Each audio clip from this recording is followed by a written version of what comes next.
Hello everyone, welcome back to this channel. This video deals with the topic Appearance and Reality, an analysis of Shakespeare's A Midsummer Night's Dream.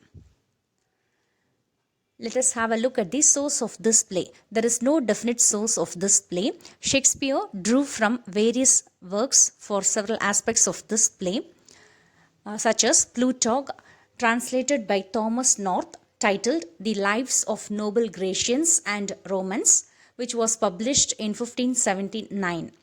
The role of Theseus and Hippolyta is based on this translation. A Midsummer Night's Dream is generally classified as a romantic comedy. It was believed to have written either in 1595 or 1596. The setting of the play is Athens. There are several subplots in this play revolving round the wedding of Hippolyta and Theseus. A Midsummer Night's Dream is one of the most popular and widely read plays of Shakespeare. Dramatis personae of this play, male characters. Theseus is the Duke of Athens. Aegeus is the father of Hermia. Lysander is in love with Hermia. Demetrius is the person who was betrothed to Hermia. Philostrate, master of the revels to Theseus. Queens the carpenter. Snug the joiner. Bottom the weaver. Women characters of this play. Hippolyta is the queen of the Amazons who was betrothed to Theseus. Hermia is the daughter of Aegeus who is in love with Lysander. Helena is the person who is in love with Demetrius. Fairies. Oberon is the king of the fairies. Titania is the queen of the fairies. Puck or Robin Goodfellow is a fairy who plays an important role in this play.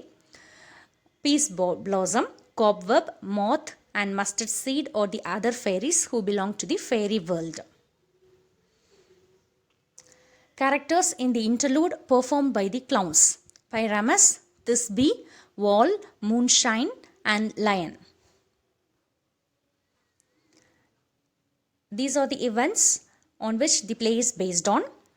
The cruel law relating to marriage, Hermia and Lysander's decision to flee, Oberon's wish to help Helena, Puck's mischief, setting right of the mistakes, the quarrel between Lysander and Demetrius, and finally all the complications are resolved.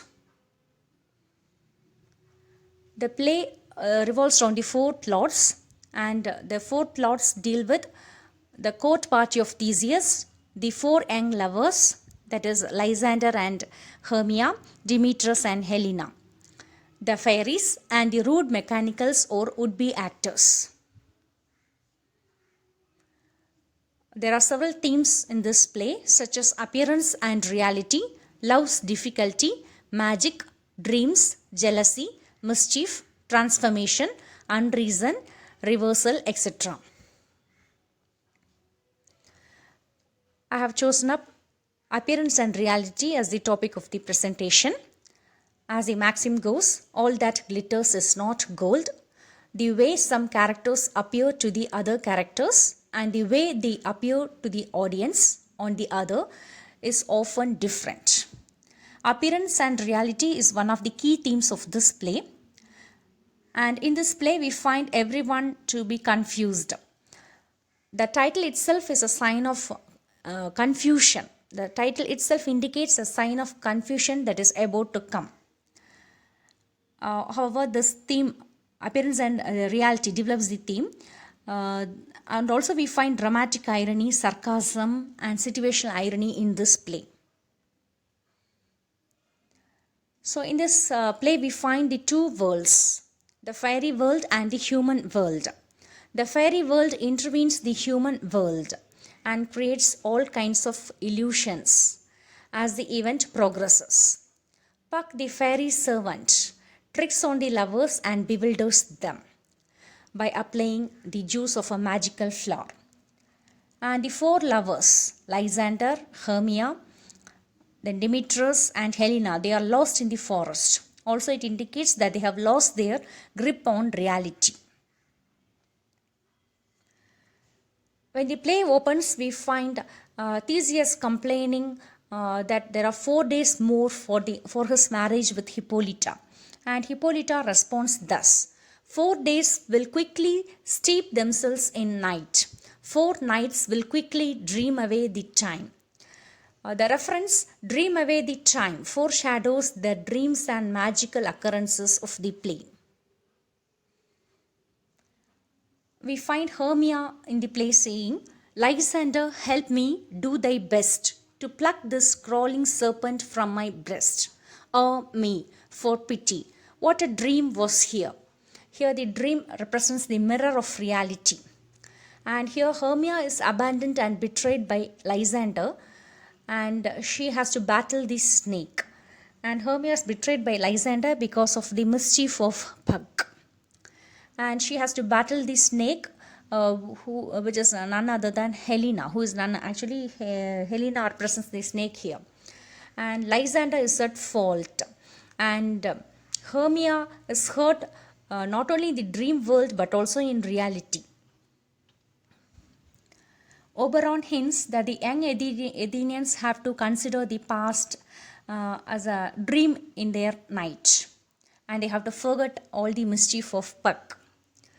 And when the lovers try to have a resolution, and when they come for a compromise, Puck and Oberon are absolved of their blame, mischief and manipulation.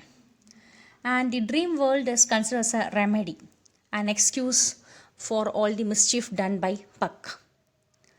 Puck actually tries to rescue the play from the darkness. And in the courtly world, all the feuds have come to an end, and the lovers are wed. At the end of the play, we find this thing. The lovers are wed, everything is set right, and all the people live happily ever after. And Puck is the perfect person who reminds the reality. And he is neither a fairy nor a human who straddles both the worlds.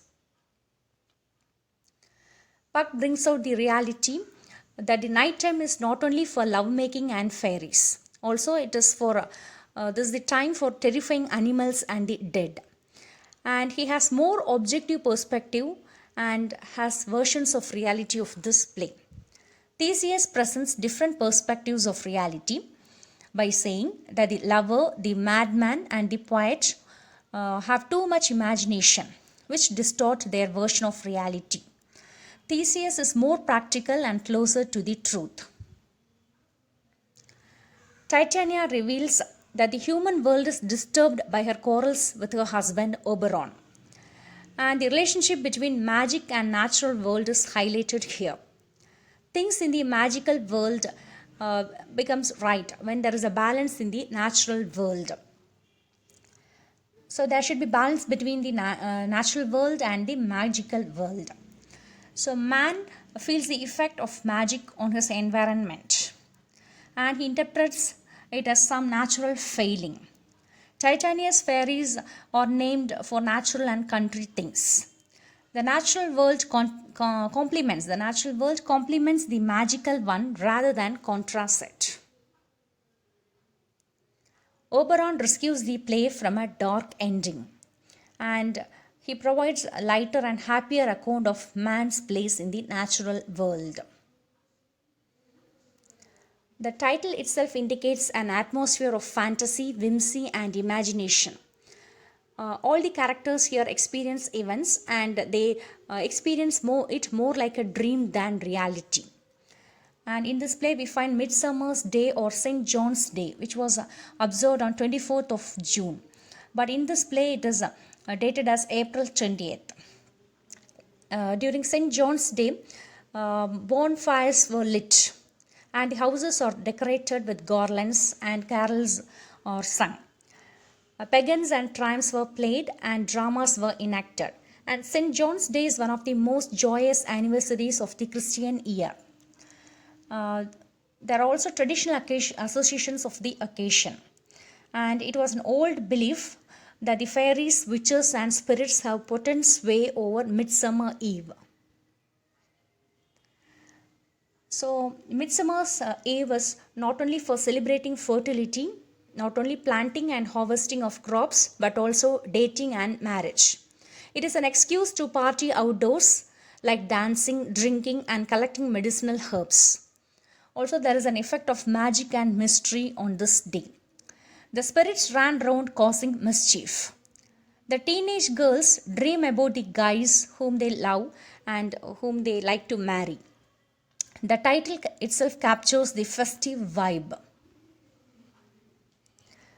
During the olden times, it was a belief among the people that they are liable to run mad on the Midsummer's Eve.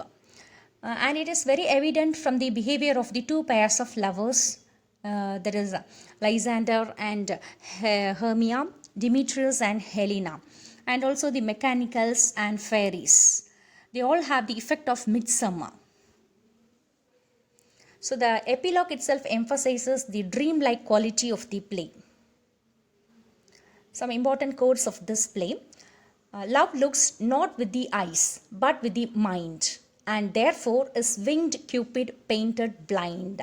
This is said by Helena. The course of true love never did run smooth. It was said by Lysander.